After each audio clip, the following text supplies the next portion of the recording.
Pemirsa, dalam dialog program Rakyat Bersuara, LPSK menyampaikan hasil penelaahan terpidana kasus Vina. LPSK menyebut Saka Tatal dan terpidana lainnya diduga menerima penyiksaan. Seperti apa ya, kami memang mendapatkan dari beberapa informasi ya. Kalau kami kan menelaah itu banyak yang kami temui ya. Ada kami temui juga pihak Polda, kemudian Irwasum, kemudian para terpidana, lalu kemudian juga beberapa saksi yang lain. Seperti yang contohnya seperti Saka Tatal ya. Saka Tatal sudah menyampaikan misalnya di media juga dia sudah sebut ada beberapa tindakan-tindakan yang dia terima ya, dari mulai pemukulan, kemudian injak, kemudian strum dan sebagainya. Itu salah satu bentuk daripada penyiksaan sebenarnya, karena itu dilakukan pada saat proses pengambilan informasi atau keterangan dan itu dilakukan oleh penegak hukum. Itu satu. Kemudian yang lainnya selain Saka Tatal? Sebenarnya yang lainnya mirip-mirip Mas. Yang lain juga mengalami penyiksaan ya, indikasi, dugaan sekali lagi yang sama. Ya, dugaan penyiksaan. Seperti Aldi misalnya, Aldi itu kan sempat dikembalikan dari dikeluarkan dari kepolisian ya, dikembalikan ke keluarganya dan kemudian melaporkan juga ke pihak kepolisian berkaitan dengan adanya tindakan penganiayaan dan penyiksaan tersebut. Sebentar, saya tanya Bu. Oke, Adi mengakui bahwa Aldi ya mengakui bahwa dia kan sempat melaporkan Mas. Jadi ini Ade ya, tapi ini posisinya Ade ini tidak tidak menyampaikan perlindungan ke LPSK ya Mas ya. Ini di luar dari hal tersebut, karena ini juga sudah ada di media, kita sudah dengar bahwa dia sempat melaporkan itu ke pihak kepolisian, dan kemudian kan kepolisian juga sudah menggelar propam ya Mas, sudah ada proses etik berkaitan dengan adanya tindakan kekerasan yang dilakukan oleh selama proses penyidikan di penyiksaan yang dikatakan LPSK tadi dialami oleh seluruh terpidana kasus Vina. Dari penelaahan yang kita peroleh, ya. Seluruh terpidana mengalami penyiksaan. Ya. Kalau penyiksaan seperti apa ya, kami memang mendapatkan dari beberapa informasi ya. Kalau kami kan menelaah itu. Dan pemirsa, akhirnya secara eksklusif ayah almarhum Eki, Ibtu Rudiana, bercerita kepada Abraham Silaban terkait kasus kematian Vina dan Eki. Silaban, upaya kami untuk berkomunikasi, mencari dan bertemu dengan Ibtu Rudiana berbuah positif. Gayung bersambut, saya berdiri bersama dengan Ibtu Rudiana, Kapolsek Kapetakan, yang merupakan ayah korban Muhammad Rizky Rudiana. Siap. Dan juga penasihat hukumnya ada Bung Pitra Ramadan. Terima kasih ya Pak Rudiana, terima kasih Bung Pitra sudah pada akhirnya membuka komunikasi dengan kami dan pada akhirnya bersama-sama dengan saya Abraham Silaban untuk berbicara di momen ini begitu. Dan hari ini di momen ini kami akan nyekar ya Pak ya. Betul. Kita akan nyekar ke makam Muhammad Rizky Rudiana, almarhum Eki. Pak Rudiana, kita boleh lihat ya langsung ya makamnya ya. Wawancara ini memang pada akhirnya dipilih untuk di TPU Jatiwangi ini. Karena apa Pak? Bisa cerita sedikit Pak? Baik, terima kasih tentunya kepada Bang Abraham. Semuanya tentunya karena petunjuk Allah. Ya Allah, di mana saya sekarang mendapat dukungan dari Bang Pitra juga Bu Elsa secara sukarela mendampingi saya, dan juga alhamdulillah Bang Abraham yang bisa untuk komunikasi buat saya. Tentunya saya menyampaikan sekelumit atau mungkin yang selama ini menjadi pemberitaan. Mudah-mudahan dengan temu Bang Abraham semuanya akan memahami apa yang saya rasakan. Tapi kita lihat dulu ya Pak ya makamnya. Siap. Kita nyekar dulu ya Bung Pitra. Ini pertama kali kesini juga Bung Pitra ya? Iya, baru pertama. Ini baru pertama karena kami dengar juga baru ditunjuk sebagai penasihat hukumnya ya, sebagai ayah korban. Sebagai ayah korban. Ya sobat, saya Abraham Silaban bersama dengan Pak Rudiana akan melihat makam Eki, nyekar bersama di sini. Boleh. Ini dia. Di sini. Ini makamnya ya Pak ya. Muhammad Rizky bin Rudiana. Lahir di Bandung. 11 Juli 2000 ya. 11 Juli 2000 artinya waktu peristiwa itu tanggal 27 bulan 8 2016 mengembuskan 16 tahun. napas terakhirnya usia 16 tahun. 16 tahun. Oke. Pak, kami dengar nih Pak Rudiana. Siap. Pak Rudiana disebutkan jarang datang ke makam ini, jarang nyekar dan lain sebagainya. Bisa cerita kepada kami, betul nggak itu? Terima kasih, saya luruskan. Saya hampir seminggu sekali, bahkan mungkin seminggu 2 kali, pasti jarang seperti kesini. Namun saya tidak pernah publikasikan. Tentunya itu sebagai orang tua, rasa sayang pada anak untuk mendoakan mudah-mudahan almarhum anak kami bisa tenang di alam sana. Oke. Ini ada bawa ini apa ya? Siap. Ada bawa mawar, ada bawa bunga. Nah, silakan Pak, kalau mau nyekar Pak.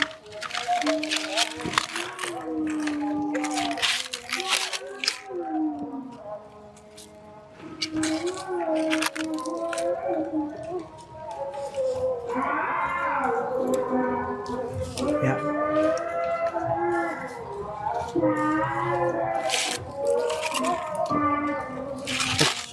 Ya, Bung Pitra juga.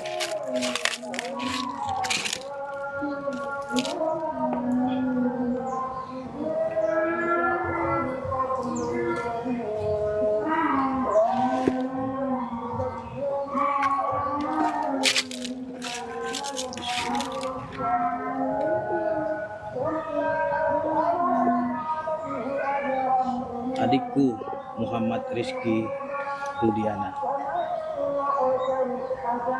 tenanglah kau di sisi Yang Maha Kuasa.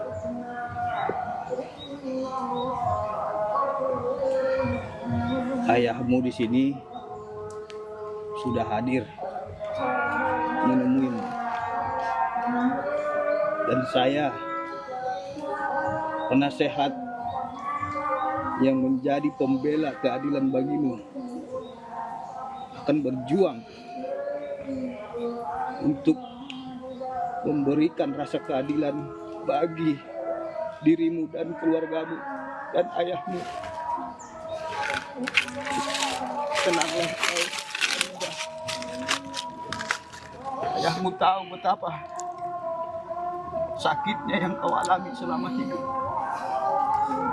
Ayahmu begitu berjuang untukmu, mencari keadilan untukmu, sangat terpukul atas kehilanganmu. Muhammad Rizky Rudiana, adikku, tenanglah kau, ikhlaskanlah atas kepergian ini,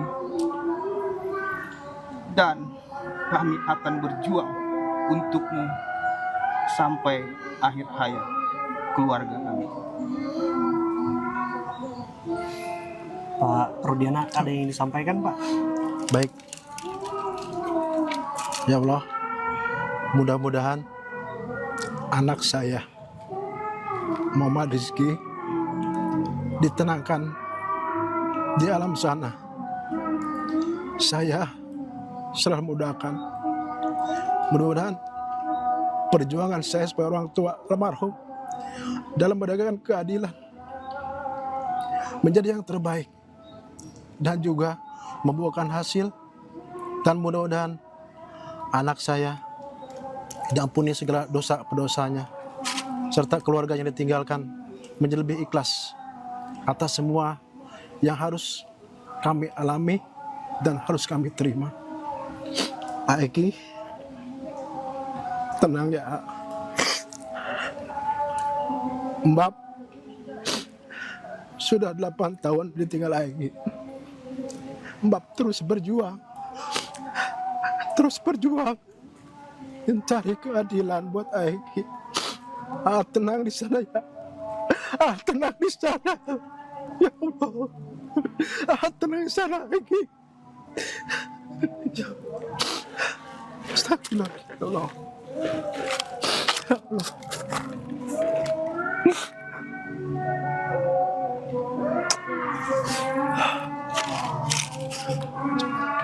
Ya Allah. Ampuni anak hamba ya Allah. Tenangkanlah alam di alam sana ya Allah. Ya Allah, ampuni dosa-dosa ya Allah. Ya Allah. Dan pemirsa, kita akan kembali membahas kelanjutan kasus Vina dan Eki bersama dengan kuasa hukum dari Sakatatal Titin Prialianti. Selamat sore Bu Titin, apa kabar? Selamat sore Mbak, baik Mbak. Baik, Bu Titin, tadi kita saksikan sama-sama ayah almarhum Eki Ibtu Rudiana akhirnya bersuara ataupun buka suara terkait kasus ini. Tanggapan dari pihak Anda seperti apa? Aduh Mbak, kalau masalah itu kan saya nggak mau menanggapi Mbak. Karena saya juga turut berduka cita atas meninggalnya Eki dan Vina. Tetapi kalau misalnya saya menanggapi apa yang tadi terlihat di layar kan saya juga nggak berani Mbak. Karena yang saya bicarakan kan apa yang saya terima di fakta persidangan. Jadi mohon maaf saya nggak bisa menanggapi apa yang melihat tayangan tadi. Tapi paling tidak saya juga turut berduka cita gitu Mbak. Baik, Bu Titin, terkait novum ataupun bukti baru yang pihak Anda sudah sampaikan di sidang peninjauan kembali. Bagaimana ini bisa meyakini majelis hakim bahwa tewasnya Vina dan Eki betul-betul karena kecelakaan bukan pembunuhan? Sementara pihak keluarga korban masih meyakini ini merupakan peristiwa pembunuhan. Saya hadir di sidang sejak 2016 sampai 2017 Pak. Pada saat peristiwa digelar karena saya pegang perkara Sakatatal anak, juga pegang perkaranya Sudirman. Jadi dari novum yang saya sampaikan, yang tim sampaikan, itu 5 itu diantaranya menjelaskan secara visual. Novum pertama sampai ketiga itu kondisi korban ketika berada di rumah sakit. Visualnya kelihatan darah keluar dari mana, bagian mana yang terluka. Kalau misalnya dalam dakwaan dan tuntutan sampai keputusan itu sebab kematian korban karena luka tusukan di dada dan di perut, dalam visual itu dari 1 sampai 3 novum tidak ada luka tusuk di perut maupun di dada. Kemudian kalau ada pemerkosaan dari novum 1 sampai 3 ada salah satu yang memperlihatkan kondisi korban perempuan dalam kondisi mohon maaf menggunakan pakaian dalam yang rapih. Artinya kalau itu korban pemerkosaan tidak mungkin kondisinya mulus seperti itu. Begitu Mbak. Baik. Bu Titin dan juga pemirsa, kita tahan dulu dialognya, kita saksikan sama-sama dalam persidangan PK kemarin. Kami sudah mendengar bukti yang dihadirkan ada 10 dan berikut merupakan 10 bukti yang dihadirkan pihak Sakatatal.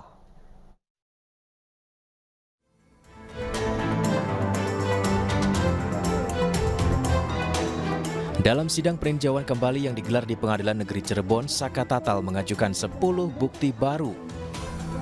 Hal itu dibacakan oleh kuasa hukum Sakatatal di hadapan majelis hakim. Pertama, tidak ada luka tusuk yang ditemukan pada jasad Eki. Kedua, luka di wajah Vina dilakukan oleh Andi yang merupakan buronan fiktif. Bukti ketiga, hasil visum Vina menunjukkan adanya pendarahan di hidung yang diduga akibat kecelakaan. Keempat, ditemukan serpihan daging di baut tiang penopang lampu jalan di TKP. Kelima, terdapat goresan di motor milik Eki pada bagian kanan yang sesuai dengan luka Vina dan Eki di bagian kanan. Keenam, kesaksian Liga Akbar yang mengakui kebohongannya di program Rakyat Bersuara iNews TV. Ketujuh, keterangan Kapolri mengatakan penyidikan kasus Vina tidak berdasarkan scientific crime investigation. Bukti ke-8, adanya keterangan dari Dedi Mulyadi bahwa adanya saksi yang tidak diperiksa oleh polisi, yaitu anak dari RT Abdul Pasren. Bukti ke-9, keterangan yang diberikan Sakatatal dalam kondisi di bawah tekanan dan penyiksaan. Hakim diminta tolak keterangan Sakatatal karena Saka adalah korban penyiksaan. Terakhir, penghapusan 2 DPO oleh Polda Jawa Barat dan dibatalkannya status tersangka Peggy Setiawan dalam sidang pra-peradilan. 10 bukti pamungkas yang diajukan Sakatatal diharapkan bisa memuluskan langkah Sakatatal memulihkan nama baiknya. Pihak kuasa hukum juga meyakini Mahkamah Agung akan mengabulkan permohonan peninjauan kembali yang diajukan oleh Sakatatal sekaligus memperkuat bukti bahwa Sakatatal tidak terlibat dalam kasus pembunuhan Vina dan Eki.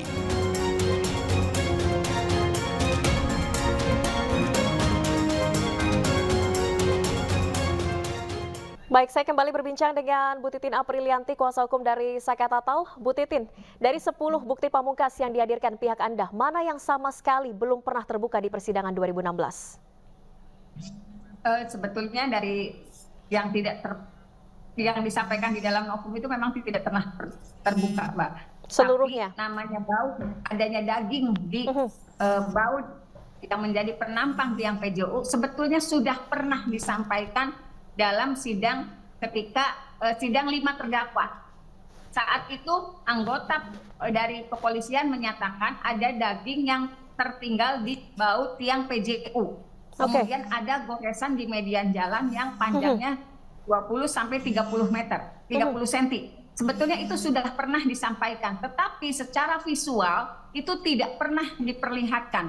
Visual itu baru saya dapatkan 2 bulan yang lalu. Jadi secara visual tidak pernah, tetapi dalam keterangan verbal sudah pernah disampaikan, tetapi nampaknya diabaikan oleh majelis hakim. Gitu, Oke, yang memiliki foto baut dengan daging ini berarti hanya penyidik pada saat itu, Bu Titin? Karena kan di situ